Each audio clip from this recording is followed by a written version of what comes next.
All right.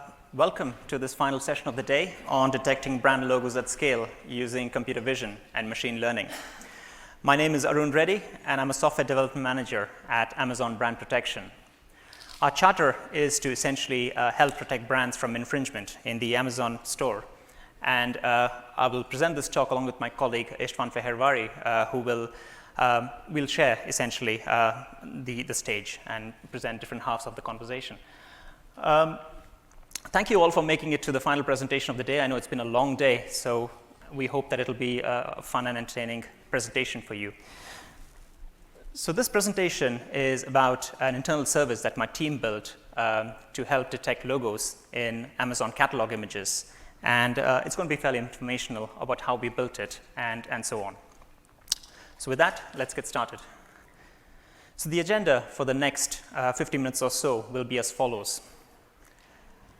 I'll set the stage as to what we mean by detecting brand logos and the reasons behind why we did it.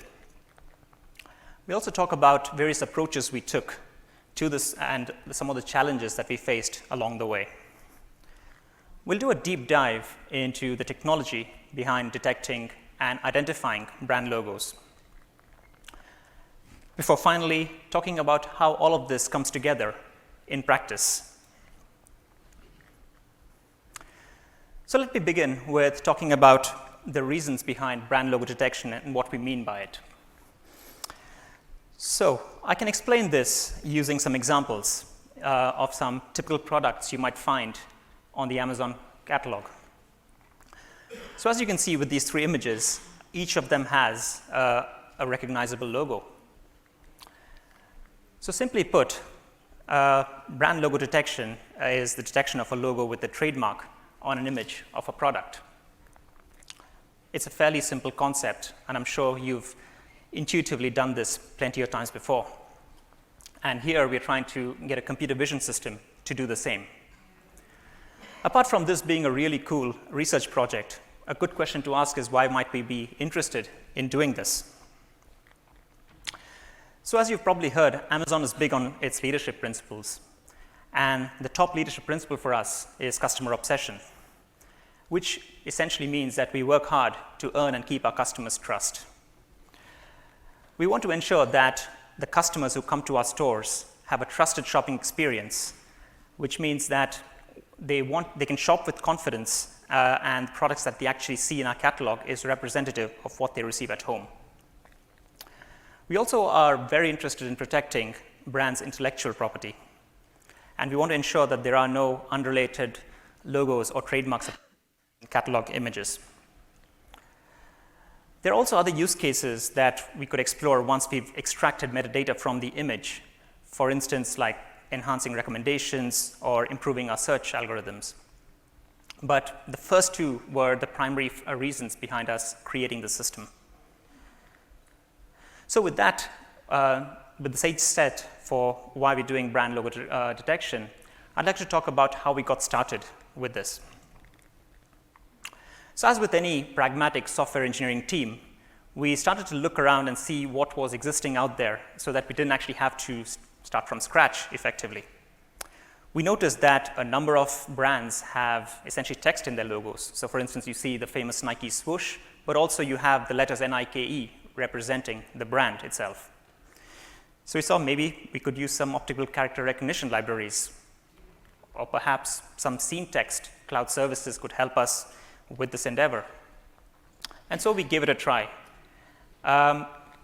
With this particular example here, we tried out some libraries, and we saw that it was returning a decent enough result. So we collected some more, and I've got a couple more examples for you to show you. It's the same brand, it's the same product category, but in the first one here, the detection is way off. And one could speculate that this was possibly because of the angle at which the image was taken, or the texturing on the branding itself caused the system to be thrown off. But the other one is actually even more interesting. What you see is a couple of hoodie strings on top of the branding, and essentially that causes the system to be incorrectly classifying that piece of text. But again, not every logo out there has text. You could do this for a small subset of the brands, but not every brand. And as you can see, it's not a very reliable way of detecting the brand either. So it was a fun side experiment, but certainly not something we could productionize. But it's an important question to ask as to what we would consider a logo in the computer vision space. So technically, a logo could be anything that the brand creates to represent them. It could be a graphical symbol, like the Apple logo. It could be some stylized text, as in the logo for Lego, or a combination of the two, as in the Adidas logo that you see here. But looking at the three logos there isn't a defining characteristic or a set of features that you could latch onto and say, this is exactly what represents a logo, and if I see those in other images, I've identified a logo, which sounds like it's going to be a fairly hard problem to solve if you were purely looking at it from that perspective. Also, logos tend to appear in various sizes on products and at different locations. You can't, from the context of the product itself, figure out where the logo might be. Logos could be quite prominent, as in the example you have on the screen here with the Adidas logo, or fairly inconspicuous with the backpack there, which if I blow up, you can see that it's an Amazon Basics logo, and it occupies a very small area of screen space, which makes it hard for humans, let alone for a computer vision algorithm, to identify. But this is just a flavor of what a system that we develop would have to encounter and successfully interpret. Logos also tend to appear on a variety of surface textures. Again, I've got a couple of examples to show you around that. So you see the Lacoste logo here, which is printed on a fabric. And you can see it's got a ruffled appearance. And the other one here is an Amazon Basics logo that appears on a shiny metallic surface. So you get a lot of differences and diversity in the areas where you can sort of find logos. And any system that we build would have to cater for all these various scenarios. We also see a large number of what we call intra-class variations amongst logos. I can show you an example of the Columbia logo here to explain that. It's essentially the same logo, but as you can see, it's got, on 3 different products, it's got a slightly different appearance. It's got differences in colors. As you can see, some of the text has differences in thickness as well between the 3 examples. But you see an even more pronounced example of that with Lacoste. The same crocodile theme seems to carry over in each example, but you can see that the first one's got scales and eyes, but the last one is a mere silhouette. And it's not just these 2 brands that have this sort of variation. You see this in a number of popular brands where you have a number of intra-class variations amongst the logos that they have. And finally, logos are not always present in the canonical form. And what I mean by that is that some of the logos, due to the angle at which the image is taken, may be partially occluded.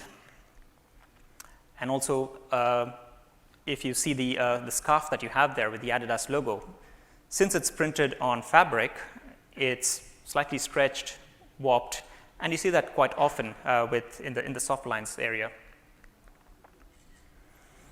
But these are just some of the computer vision related problems that we might have to encounter when we build a system of this nature.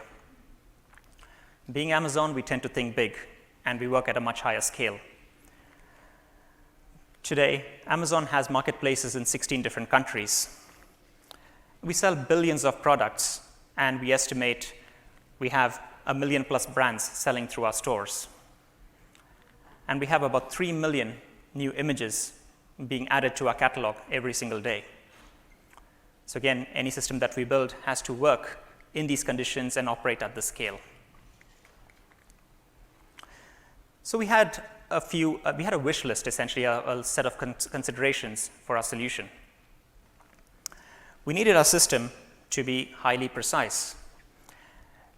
Now, 99% seems like quite a lofty goal, but if you think about it, that's still 1 error for every 100 images that you analyze. and at the scale at which we operate, every single false positive could lead to a poor customer experience. So we needed a system that was significantly better than even 99%.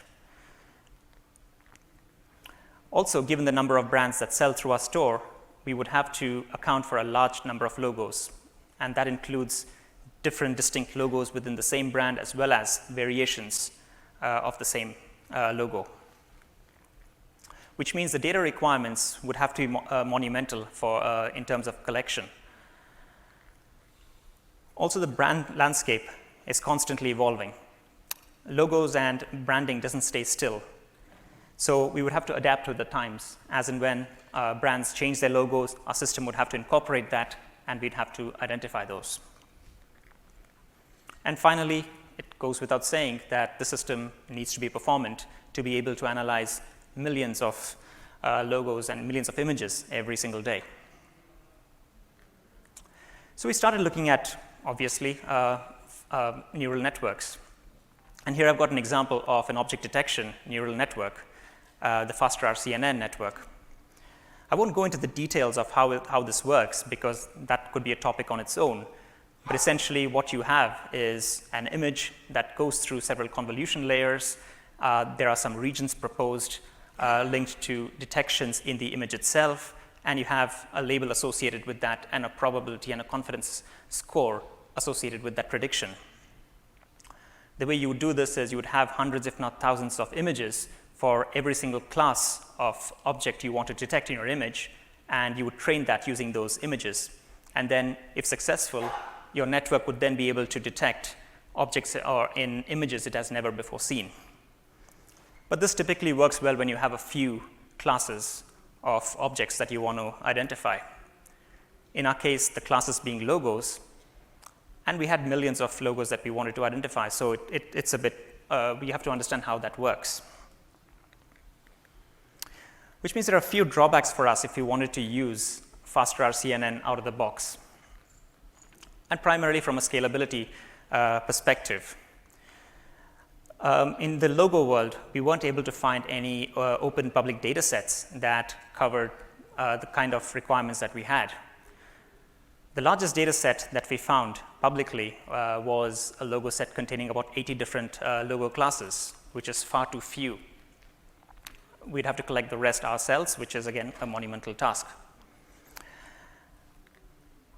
Also, every time there's a logo change, you have to essentially collect the same, and introducing new classes into the system would mean you retrain your network, which is computationally expensive.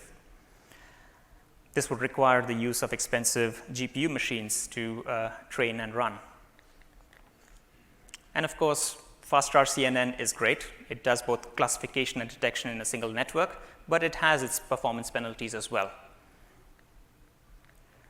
So that got us to thinking. In recent years, you've seen an introduction of networks which do both, a detection as well as identification. But what if we came at this from a different angle? What if we decided to think about detection and identification as two separate phases of the process? So essentially, the first part would look at the image and find any region that would correspond to a logo, and then you have a separate system identifying it. Essentially, we would then solve the problem by dividing and conquering it. We could then apply the latest advances in making sure that each component scaled effectively and was able to perform the task well. So let me then next talk about the detection aspect in more detail over the next few slides. So I'd like to run an experiment now.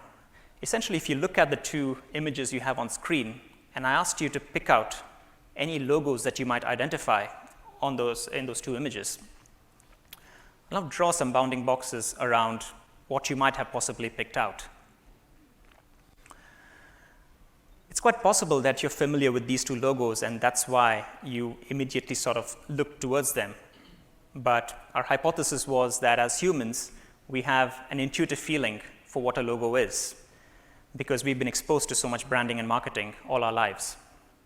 And the question is whether a computer can do the same. Can a computer actually learn the concept of a logo an effect, we could then build a universal logo detector based on this. So we decided to test our hypothesis. But again, because we didn't have much training data to begin with, and the publicly available data sets were rather small, we had to collect the data ourselves. And here's where the Amazon catalog came in really handy. So the Amazon catalog is a great source of weakly labeled data. And what I mean by that is that you have a number of products being sold in the catalog, which are associated with brands, and you have a set of images. So that's the weak link there, where you could then pull up images belonging to a certain brand, and we did for about 2,000 different brands and collected 1 million images in various product categories that we knew had a strong logo presence. We then filtered out images that we knew didn't contain a visible logo. Now, this was quite possible because you might have images of, say, a T-shirt taken from the back, which wouldn't contain a logo.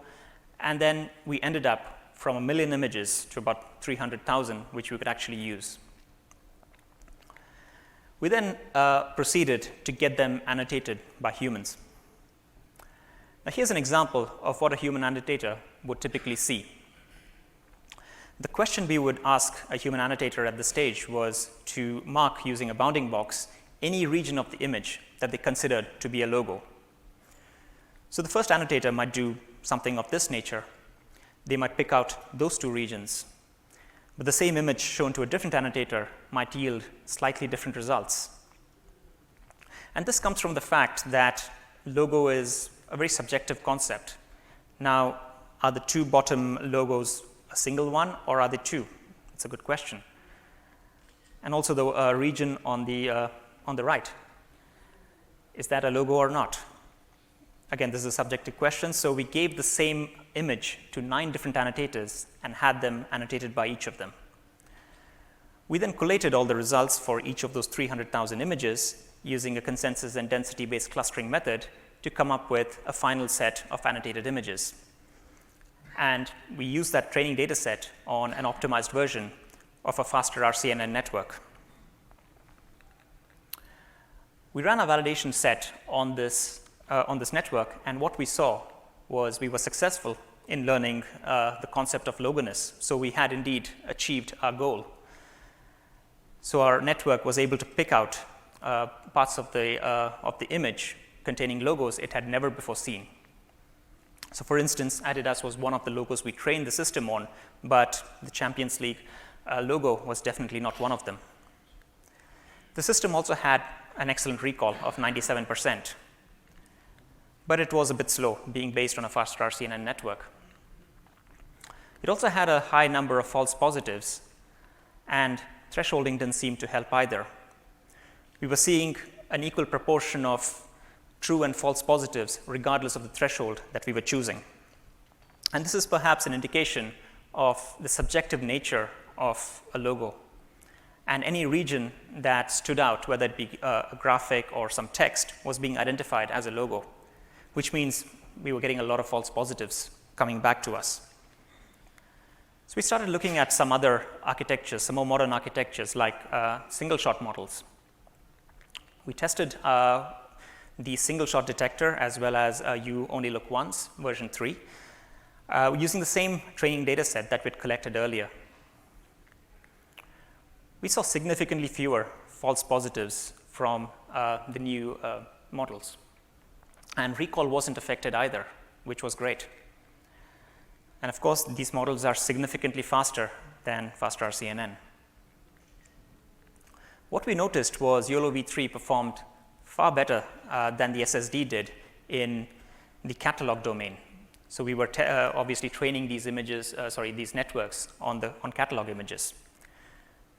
But SSD seemed to generalize better over catalog as well as non-catalog images. And again, we looked at other ways of improving our detection as well. If you think about it, logos are branding, and they're meant to catch people's attention, and that's why brands invest so much in coming up with a logo and using it on their products.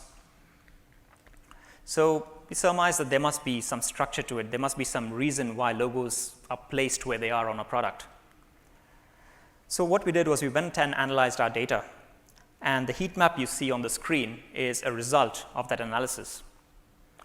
So you see, every point there is where one of our images contained a logo, effectively. So as you can see from the image, logos truly can be anywhere on a product. But there are certain places where they appear more often than not.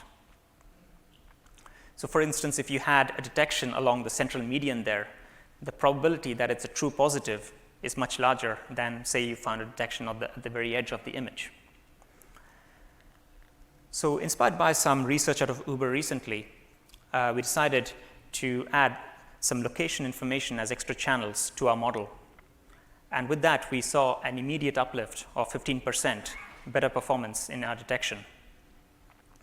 So we then incorporated all of these ideas and built our universal logo detector, which was now capable of looking at any image, finding any regions that it thought were logos, and then, the next step was to get them analyzed and identified as belonging to a certain brand.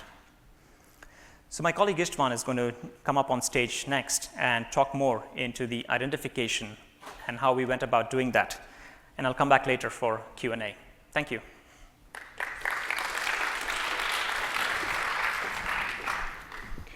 Thank you, Arun. So let's identify those brands. So who's shopping on Amazon? Hands up, hands up. Great, so this is gonna be easy for you. Here's a shoe. So I'm gonna ask you, like, how many distinct features you see on the shoe that tells you the brand, that can help you identify the brand? You'd probably say like 1, 2, 3, more. So interestingly, our model says 3. And in fact, we want to identify these regions without the shoe, right? We crop these away because we don't want our system to be biased of the environment. We want to see these logos even if they're placed on products that are not part of our training data, right? We don't want to bias ourselves. So you would say like the first one is, yeah, the famous logo. You would understand that. The second one might be trademark, maybe not, but it's telling something about the brand. While the third one is nobody would have picked it, but it is, again, some sort of stylization or branding, so it could potentially be. Now, how do we build a model that can actually classify these? So yeah, this is, welcome, image classification. We all know this, hot dog, non-hot dog. I think that's a familiar problem. For those of you who don't know, the idea is we get a product image, or in general sense, any kind of image, and then we have a predefined set of classes, and we try to figure out which classes are covered in this image. So typically, the ImageNet classification large-scale visual recognition challenge, where the challenge is identify or classify 100,000 images and natural images across 1,000 categories. And a few years back, before the deep learning era, this was a really difficult problem. We got like really, really bad results. And over time, we got to the point where some people would say like computers are better. So then we would just take an image classification model, right? We train it up for the classes, and we are good. Thank you for the attention. Anna. Yeah, that seems to be not really working for logos. And I'll tell you why. This is a VGG architecture. It's an old convolutional neural network. The key is that these networks get an image. This image is fed through a bunch of convolution layers, patch normalizations, skip connections, and so on. Your model is learning the features, learning the interesting parts of the image that in the end will help you to come up with the right classes. But what happens is, at the very end of your model, you have linear layers, like these fully connected neurons. And they going to tell you the probabilities for all of those predefined classes, and predefined here is de-emphasized. Basically, the number of neurons you have is proportional to the number of predefined classes. And that doesn't really work for us, right? So first of all, as we onboard and we want to learn new brands, because the brand landscape and the logo landscape is changing, we have to retrain this. This is the catastrophic forgetting. If we want to change the model, we might be able to pull out some transfer learning so that we can keep the convolution parts intact, but to really reach 99% or 100%, that's probably not going to cut. Then, it's a large network, it has a lot of parameters, we need a lot of data. And again, getting these nice logos is really difficult because there are no data out there. And the third one is hardware constraints, right? We typically train these neural networks using GPUs or some sort of hardware acceleration. Now, in order to exploit those speed, this highly parallel computation, we load this data into the onboard memory, which is limited. So once you add 1 million neurons to your last layer, oops, it suddenly doesn't fit in. So then it's not going to work. It's not going to scale. So how do we solve this problem? Well, you probably heard this before. Embedding is like the solution for all the scalability. It's also called metric learning, or when you do this, with deep learning, it is deep metric learning. What is it about? So instead of teaching a model to give you class probabilities, you teach a model that takes an image and gives you a point in a highly dimensional space. And you want this model to give you points in a way that images that contain the same logo in our case, or the same object or the content of the class, are mapped very close together and really, really far away from the other classes. So for example, let's say you want to categorize cars, right? So here's an example. You learn this space, you take all these car images, and you map them to the points. Now, it's impossible to visualize 100 or 1,000 dimensional space, so this is a 2-dimensional approximation. So it looks like very confusing, but that's the best we can do to reach people with this. If you look at the bottom, for example, those are all Lamborghinis. It doesn't matter what color, what's the background, what's the actual scene. The model groups them together. It learned to understand that those cars that are similarly shaped are the ones that are really interesting. So that's metric learning. It's a really powerful technique. What it allows us is basically to run an inference in a way where you collect some data, like a few samples from each class you want to identify. Let's say in this case, Adidas and the Nike swoosh. Depending on how much data you want to use, if you use a few set, you can call it few shot. In the extreme case, you can say I just have a single image, then you call it one shot. That's like the dream, right? You just have a single logo, and I'm going to detect all over the catalog. That's our think big idea. So once you get the data, you run it through the model, you compute those points, and then you want to do the inference. You get, for example, this region cropped out for one of the query image. Then, again, you take it through the model, and you're going to map it to this latent space. And all we need to do is to figure out which point in our index is the nearest, right? Because we expect the model to map this point to the cluster of similar objects, in this case, similar logos. And then you say, the nearest logo corresponds to our prediction. The cool thing is that the actual distance to that is correlated with our confidence. So if it's like really, really close to it, we can say, yeah, that's probably those images are really, really same. But in order to preserve our sanity, and like we're obviously going to get like non-logo regions, we can do some statistics and compute some sort of threshold around these clusters and say if it's just simply my nearest neighbor is too far, and I say I don't know this logo. That's entirely possible. So with this thing, we can add and remove logos on the fly without any training. We train the model once, we deploy it, and we can just touch the index, just remove, add, anytime. We don't have to retrain, and we don't run into hardware constraints, because the neural network, the deep learning architecture, is not, the actual classes are not encoded in it. So it's completely decoupled. So this is really good. This is awesome. Why nobody's using this, or now many people are using this? Well, the problem is that it's really scalable, really awesome, but it's typically not as performant as straight-away image classification. Right? There's no free lunch. So then I'm going to touch 3 points that I find really interesting, and how we actually boosted the system to get to the performance of a real classification and get to those 99.9% precision. So the first thing I want to talk about is data, because after all, it's a deep learning system with a bunch of convolution layers, a lot of millions of parameters. So what data we need and how we get that. Then I'm going to talk about training, because training a system like that is not straightforward at all.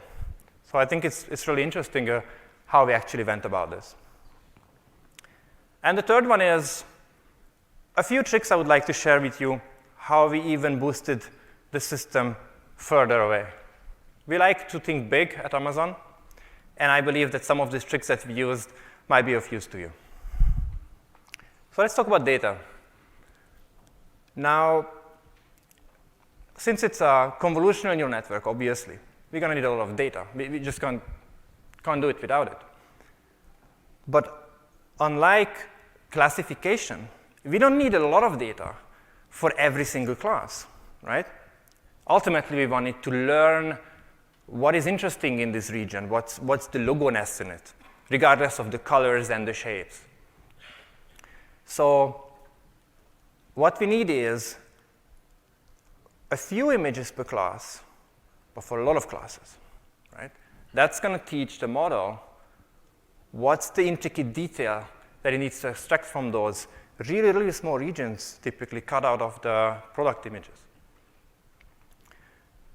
And yeah, the same problem as Arun mentioned, there's no logo data set. The ones you see online that you can find, they're extremely small. They have only a few classes. There are some data sets now that say we have a lot of classes with 50% noise. A million images, no annotation, with the impossibility to use. So how do we get this data? And the solution is, well, we have the catalog, and we have an excellent universal logo detector, right? So we know where to look for Nike. We know where to look for Adidas. So let's just grab a bunch of images, use our detector, get a nice regions, and just sort it out. So that's what we did, and we accumulated a large body of data. And then we used this to train our model. And it worked really well. Now let's talk about training. When you train an image classification model, it's fairly straightforward, right? You have an image, you know its label, it's like a hot dog or not hot dog, right? You compute the prediction, and the prediction is going to be used to compute a loss, because the loss is computable easily from the label, from a single label, and from a single prediction. But here we are going to learn a space. We don't have any data how the space looks like. We only have images that says this is Nike and this is Adidas. But we don't know where exactly they should be in the space. What actually happens is it's really, really difficult to come up with a loss function, or in the technical terms, a smooth loss function that we can differentiate, so we can come up with a way to train those parameters. So far, the best way to do this is, instead of sampling a single point or a single logo, we would sample 3. 2 of those would be coming from the same class. That's what's called the anchor with the A, and the P with the positive, and then 1 from a completely different class, which is the negative indicated as N. And what we want is, from our loss function, to express that the positive and the anchor should be close or ideal in the same point and far away from the negative.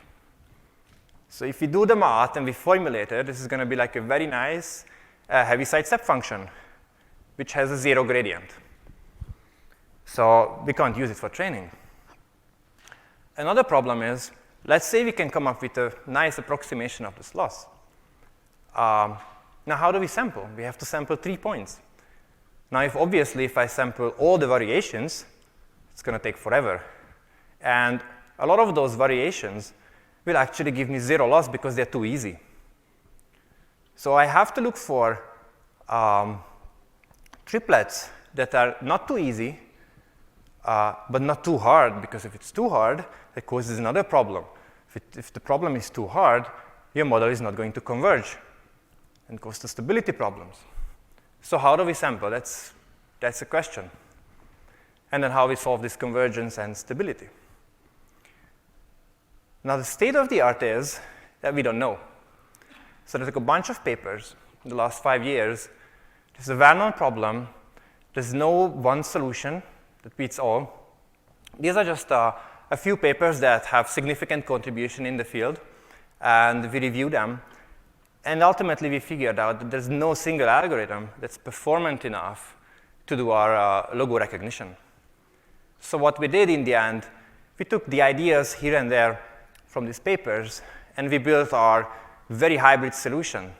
We built our own convolutional architecture behind with a lot of fancy techniques that's specifically tailored to solve logo recognition. And in the end, it was working very well. So we are very happy. We are getting close to those 98-9% precision. And here comes the part I'd like to emphasize a few ideas and tricks that we encountered during this journey. So one of them is stability. This is a different kind of stability, as I mentioned earlier. I'm pretty sure you've heard about the phenomena called attacks of deep convolutional neural networks. This is currently a topic well discussed, is that these networks are highly nonlinear. And it's very easy to find a small alteration of an image, an invisible level of alteration that completely puts the model off. So that's a problem. Now, in our case, we don't have to be afraid of adversarial attacks. Our model is trained on specific data that's not available to the public. Our architecture is non-standard.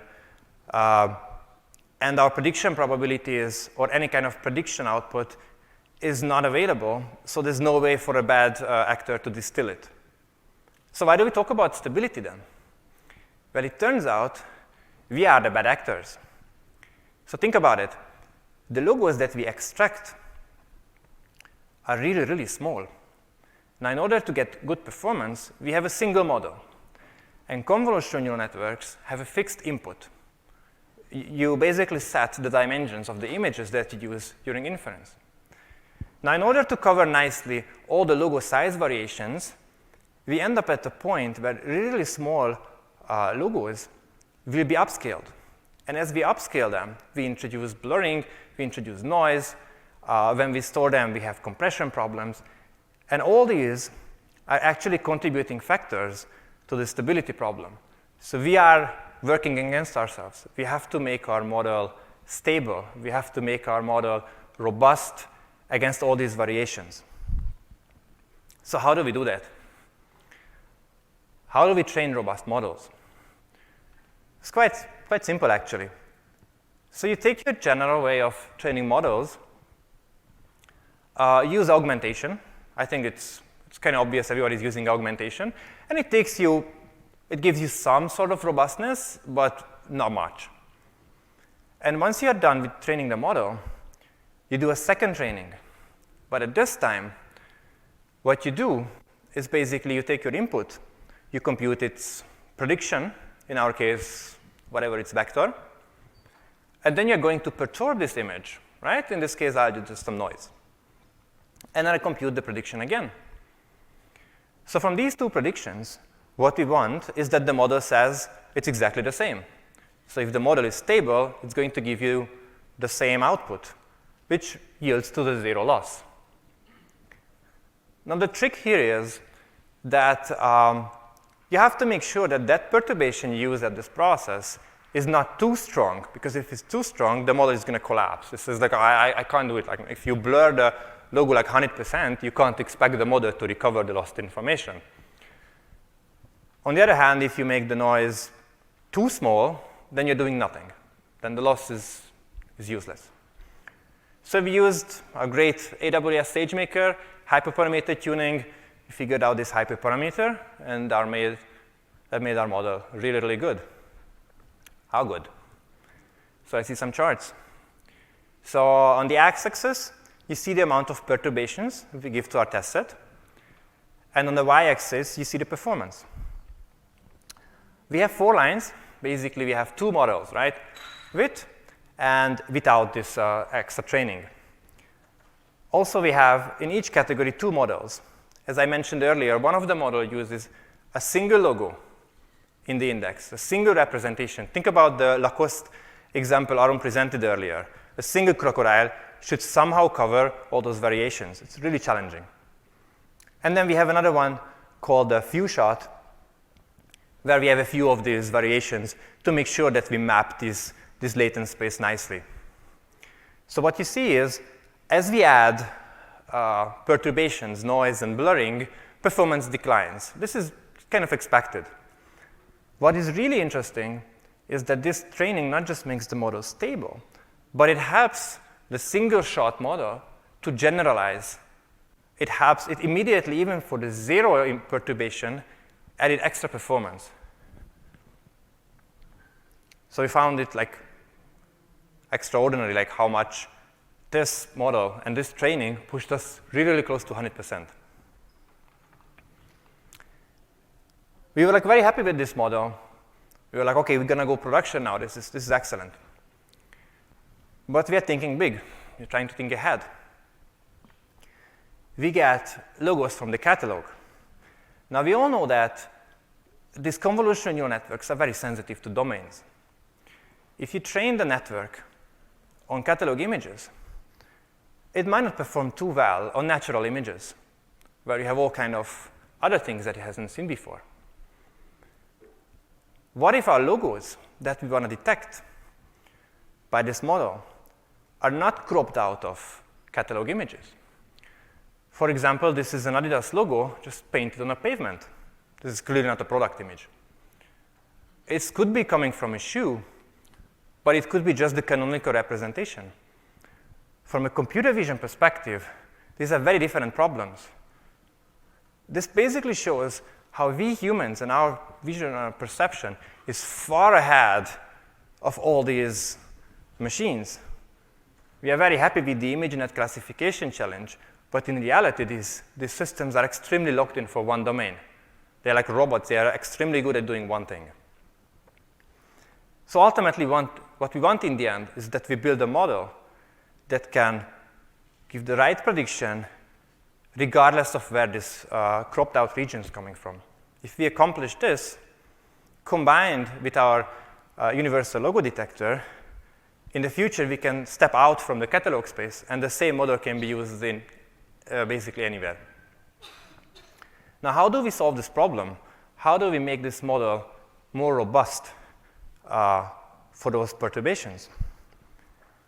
The technique we used called adversarial domain adaptation. It's a fancy title. Adversarial means they're going to be like 2 forces fighting against each other. I'm going to explain that in a minute. And domain adaptation means we want to adapt the model for all these domains. So in the classical sense, you would say, like, here's an image, and we know its label. Then you have your CNN, we extract the features, we feed it to some sort of model, and the model is going to tell me what's the prediction. From the prediction, you compute the loss, you do the backpropagation, update the parameters, and so on, do the training. And this is the well-known process that's going to lock us in for the domain.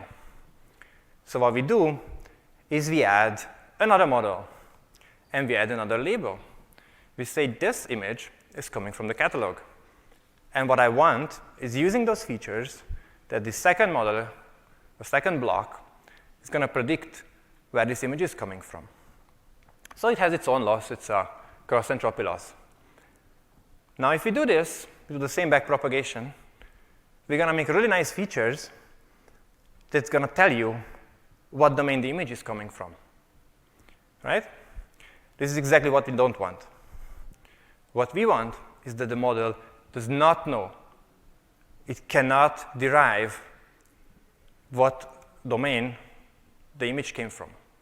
If the features that we extract with the feature extractor have no information about the domain, then ultimately our predictor has to be able to come up with the right prediction based on only the data that doesn't have any sort of biasing on the domain.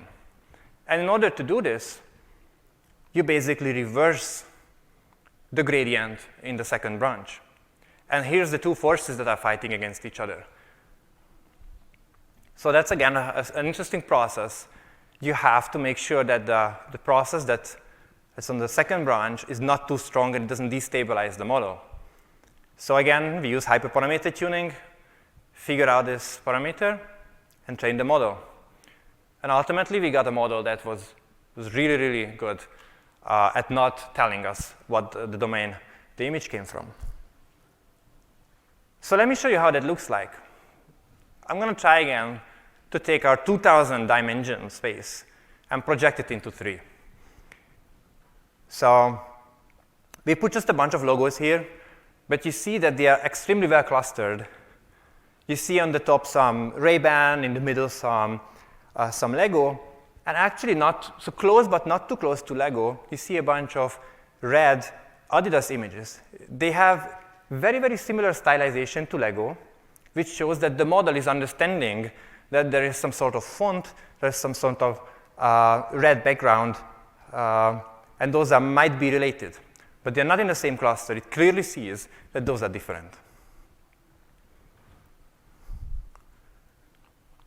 So let's put all this together. We have the detector, we have the identification. So how do we run this system at Amazon? Now we have a program called Amazon Brand Registry, where brands can sign up and provide us with information on their registered trademarks and IP. We take this information, we run it through our model, and we create this index, as I explained a bit earlier. Once we are done with that, we are ready to do a prediction. Here's an image where we want to predict the brand. We feed it through a universal logo detector, and it's going to propose us that region. It says, I believe there's something there.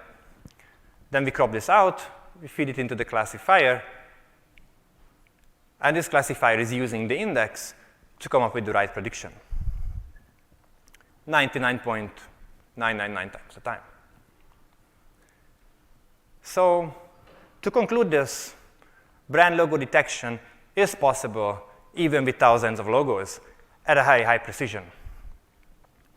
We do, at the moment, 1,500 images per second, which is a really high throughput. And we are constantly increasing our coverage. We are adding new logos to improve our system. And as Arun mentioned, the primary goal was to support our brand protection initiative. And this is one of many initiatives and one of many systems that we run at the time. And with that, thank you for your attention. And we are happy to take a few questions. Arun.